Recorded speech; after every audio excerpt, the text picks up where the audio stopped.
Hello, everyone. In this inaugural episode of Mi Voz podcast, I will share insight on episode 1 of Half Functioning with Fibro, The Power of Pride. Half Functioning with Fibro Cares is a podcast led by Isabella and Katie, the FCSA Fibro Youth Coordinators. At the FCSA, it is important for us to showcase that fibromyalgia affects people of all ages, ethnicities, and socioeconomic backgrounds. For me personally, inclusion of everyone has always been at the forefront of the work I have been doing in the social service sector for well over 2 decades, specifically when it involves youth. This is one of the reasons why I am so excited to finally be working with our young people again. They are the key to our future, and supporting them has always been a top priority for me. I hope that through both podcasts, Mi Voz and Half Functioning, you can begin to understand the complexities of fibromyalgia and how navigating community as different can impact our mental health. I hope you all had a chance to listen to the inaugural episode of Half Functioning with Fibro, The Power of Pride. If not, I invite you to please do so. To begin, as I listened to Bella describe her experience as an LGBTQ plus young person, it made me think about the stories I heard while handling the waiting list for a nationally recognized LGBTQ plus youth shelter and the harmful impacts that stem from exclusion, lack of compassion, and in some instances, just plain cruelty. During that tenure in my career, I witnessed how the failure to understand differing realities tore families apart, separated communities, and affected the young people's overall well-being by taking a toll on their mental health. As an empath that was taught to serve children at a very young age, it also impacted my mental health as it often kept me up at night wondering what more could be done. Today, it forces me to reflect on the role I play in making sure that we as a society learn to be more understanding, inclusive, and compassionate to all children. This also leads me to think about my different reality as a neurodivergent human. But first, let me explain what neurodivergency is. It is a term to describe people whose brains work differently, not to be confused with normal versus abnormal, because there is no normal brain. Some autistic people on the spectrum are considered neurodivergent.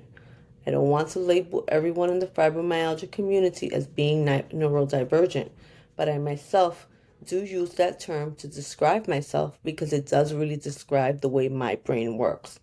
When discussing this with the Fibro Youth Coordinators, they informed me that they also use the term neurodivergent to describe themselves. For me personally, I don't believe I was born as a neurodivergent person. However, my understanding is that people are born on the spectrum, and this is not something that is developed later in life, or how I believed it was caused. Nonetheless, there are several reasons why I believe a shift in the focusing of my brain happened later in life. Primarily because as a child, teen, and young adult, I was always the A student with the photographic memory that learned very easily. It wasn't until chronic trauma began affecting my emotional and mental health that I began experiencing a decline in the functioning of my brain. My brain started acting very differently as additional trauma surfaced in my life. This did not happen overnight, so I questioned whether I was born as a neurodivergent person, and if so, could decades of trauma have played a role in intensifying the functioning of my brain and resulted in me receiving and understanding things differently? It's been a long and tedious journey. Not only did I have to teach myself how to process and learn differently, but I also had to learn how to show up as a totally different person in the world, because people now also perceive the things that I say or do differently because they are thinking and seeing things through a totally different lens based on their realities. For example, overstimulation can trigger sensory overload, which then can cause me to feel anxious or stressed. This doesn't allow my brain to function correctly. It confuses me, it sometimes also shuts me down. If you are a multitasker and are used to having multiple things thrown your way, You may not understand how a neurodivergent person struggling with sensory overload that might not be the best way to work. That person can still get the work done, but they may need to avoid distractions by instituting office hours or prioritizing work assignments so that they are focusing on one thing at a time, or using noise cancellation headphones to avoid loud noises. This is another reason why I believe that chronic trauma caused a shift in my brain functioning, because for a very long time in my life and in my career, I handled multiple tasks. I did everything that was thrown at me, and sensory overload and overstimulation did not come into play at any point. I was able to continue going with everything that was being thrown my way. Now, fast forward to today. Understanding that my brain now works differently, I had to learn to do things my way by using some of the tips I mentioned earlier to complete the task in front of me. While the journey to learning this has been long and tedious, the journey and how others perceive me caused a whirlwind of hurt on my already impacted emotional and mental health well-being, because now I was showing up in the world as different. First, as a neurodivergent person with chronic trauma, trying to figure out what was going on in my brain, and later as the person who now understood and because of it had to set boundaries that the people who surrounded me didn't understand. Like and were not used to. They didn't understand why things had changed for me. They lumped me into their realities and they expected me to continue being that person that handled everything that was thrown my way. Mostly because they weren't really listening to understand how my mental health had been impacted, how my brain no longer functioned the same, and how sometimes I could not explain what was going on because I did not know myself. Which leads me back to our young people. When we do not listen to understand their realities, we are not allowing them to take pride in who they are and achieve their highest potential. I am proud that we as an organization are able to provide space where young people feel safe, supported, and empowered to show up as themselves and speak about what is important to them. I look forward to listening and sharing my perspective on whatever they choose to discuss, and to joining both podcasts in roundtable discussions about the things that affect our communities. I urge you to listen to Have Functional with Fibro Cares and take the time to reflect and understand their realities. As the person leading the Fibromyalgia Care Society of America, I often hear similar stories from everyone in the community. Many feel unheard and misunderstood by their families, community members, and even the medical community. They often share stories of the pain being dismissed as something that everyone experiences. They often describe being shuffled around with no answers and feel lost and misunderstood. Anyone living with fibromyalgia will tell you that the pain from fibromyalgia is very different and that they know when they are experiencing fibromyalgia pain versus something else. I can tell you that if you are a person whose pain is constantly being dismissed by everyone around you, this can cause an additional toll on your mental health and on your emotional well-being. The mind-body connection is real.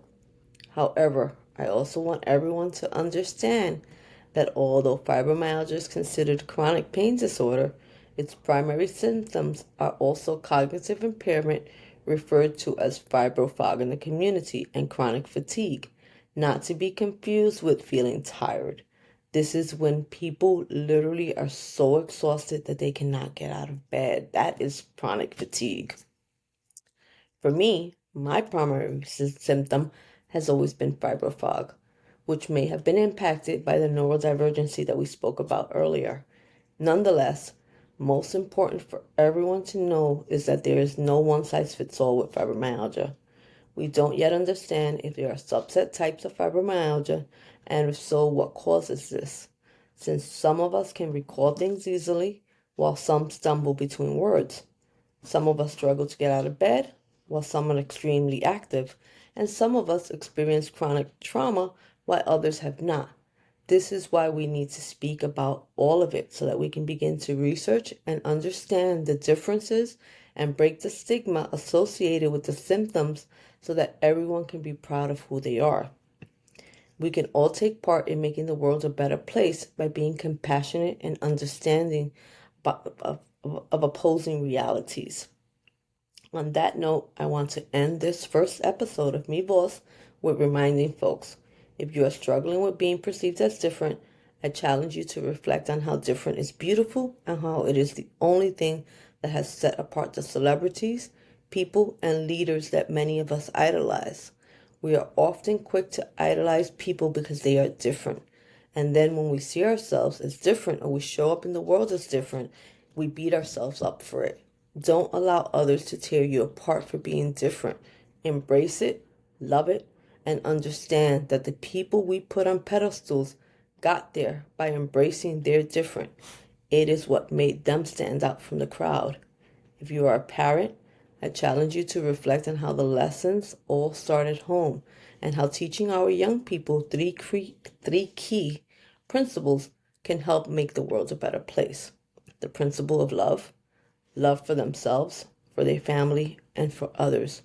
Not just love myself, not just love my family, but love everyone, including others, your community, and especially the people that helped you and loved you unconditionally.